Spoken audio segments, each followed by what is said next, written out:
হে জগতবাসী, আশা করছি সকলেই ভালো আছেন। তবে আজকে একটি আলোচনা নিয়ে আসলাম। সে আলোচনাটি হলো যে আমরা এই পৃথিবীতে বেঁচে আছি, যতদিন বেঁচে থাকব দেখা যায় কারো আল্লাহ ও রাসূলের কথা স্মরণ হয়েছে, নিজেকে চিনতে গেলে মুর্শিদ ধরার প্রয়োজন আছে, মুর্শিদ ধরেছে এবং মুর্শিদ ধরার পরে সাধনাও করে। কিন্তু আমি বলবো যে সাধনা করলেও কখনো আল্লাহ রাসূলকে পাবে না। কেন?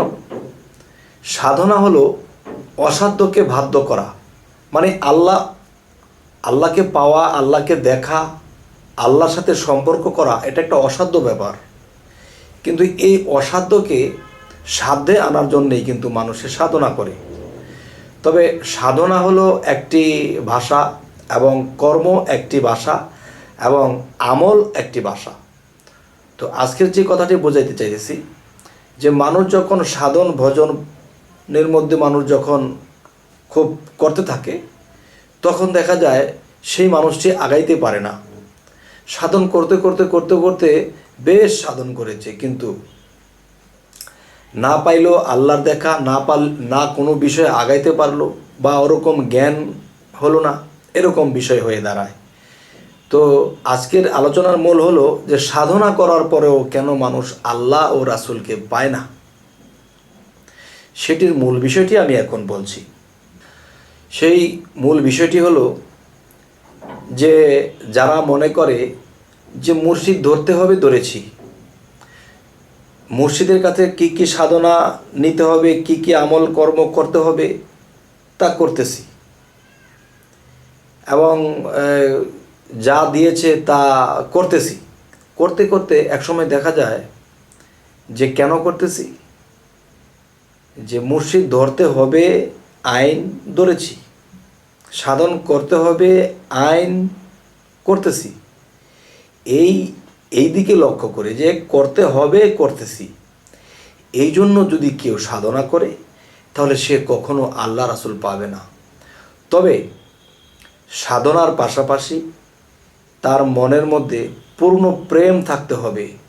আল্লাহ ও রাসূলের কথা, মুর্শিদের কথা যখন স্মরণ হবে, চোখ দিয়ে অধরে পানি ঝরতে থাকবে, তখনই আল্লাহর মায়া লাগবে যে সে সাধনা করে, সে তো আমার জন্যেই, সে তো চোখের পানি ফালায়, সে তো আমার জন্যেই। এখন দেখা যায় যে ভাত আছে তরকারি নেই, তরকারি আছে তো লবণ নেই। তো এরকম বিষয় দিয়ে কিন্তু একটা ছাড়া একটা হয় না। যেমন আমি একজনকে ভালোবাসি, অন্তর দিয়ে ভালোবাসি, আর তাকে পাইবার জন্যে আমি যা কিছু করা লাগলো আমি করলাম, এটাও একটা সাধনা। আরেকটা সাধনা হলে দেহের সাধনা, দম সাধনা করতে হয়, দেহের সাধনা করতে হয়, এবং দেখা যায় যে বিভিন্ন সাধনা যখন করতে হয় তখন এই দেহের মধ্যে যে 6টা রিপু আছে, এই 6টা রিপুকে আটকাতে হবে, তারা যেন তাদের মতে না চলে, আমার মতে চলে। এবং দেখা যায় এই 10টা ইন্দ্রিয় যা কিছু ধরতে ইচ্ছা করে, যা কিছু মুখ দিয়ে বলতে ইচ্ছা করে বলে ফেলি, এবং যা ইচ্ছা তা খেয়ে ফেলি। তো এখন দেখা যায় এরকমভাবে যখন একটা মানুষ চলতে থাকে এবং সে সাধনাও করে, তখন সাধনা করার মূল উদ্দেশ্য কি? অসাধ্যকে বাধ্য করা। আমার 6টা রিপুকে আমি প্রথম বাধ্য করব, এই অসাধ্যকে বাধ্য করব। 10টা ইন্দ্রিয় শক্তিকে আমার আয়ত্ত করব, এই ইন্দ্রিয় আমার কথা ছাড়া চলবে না।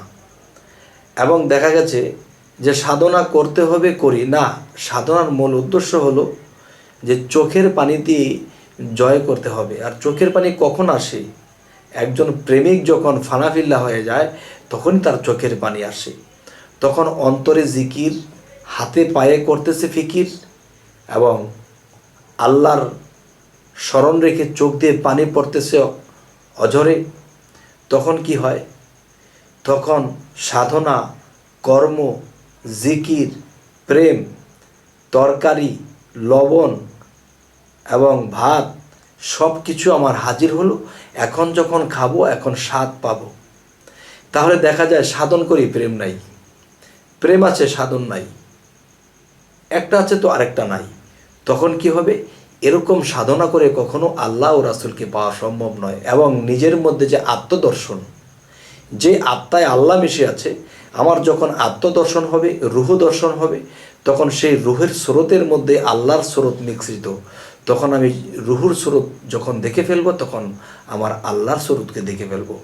যাই হোক, এখন এই পর্যন্ত একটা মানুষ পৌঁছাইতে পারে না, হয়তো তার প্রেম আছে সাধনা নেই, সাধনা আছে প্রেম নেই, তরকারি আছে লবণ নেই, লবণ আছে তো ভাত নেই, তবে তিনটা জিনিস যেন একাত্র হয়ে যাবে, তখনই আমার সামনে একটা নূরের তাজাল্লি উপস্থিত হবে।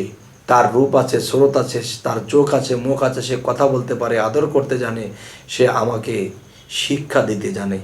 তবে হে জগতবাসী, আজকের এই আলোচনার মূল হলো যে শুধু সাধনা করলেই হবে না, সাধনার পাশাপাশি কি করতে হবে, যে মন থেকে যদি কেউ কোনো কিছু ত্যাগ করতে না পারে, তাহলে সাধন করলেও হবে না। মনের ত্যাগটাই হলো আসল সাধনা। এরপরে সমস্ত সাধনা যা কিছু করব, তখন আমার 6 রিপুকে আয়ত্ত করব, 10 ইন্দ্রকে, এবং দেখা গেছে যে আমার মধ্যে যে এই মনের গতিটা আয়ত্ত করব, তখন কি হবে, তখনই আমি হলাম সে পাপ মুক্ত। আর পাপ মুক্ত যখন হব, তখন আমার আত্মা পরিষ্কার হবে। আর এই দেহের মধ্যে যে নিষ্পাপ আত্মাটা আছে, তখন সেই আত্মাই মিশে আল্লাহ কালবে বসত করবে।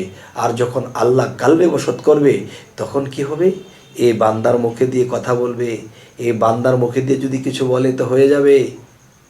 হে জগতবাসী, জানি না আমার এই আলোচনা আপনাদের কতটুকু ভালো লাগে। অবশ্যই যদি ভালো লাগে এবং এই মতে যদি কেউ চলে, কিংবা এই মতে মুর্শিদ ধরা হয়, এবং মুর্শিদের কাছে গিয়ে যখন সাধনা নেওয়া হয়, এবং সেই সাধনার তালে তালে ভরে যাবে আমার চোখের জলে, কাঁদতেছি আমি আর কোন দিন যাব কোলে, হে আল্লাহ হে রাসূল, কোনো দিন যেন তোমার নাম না যাই ভুলে।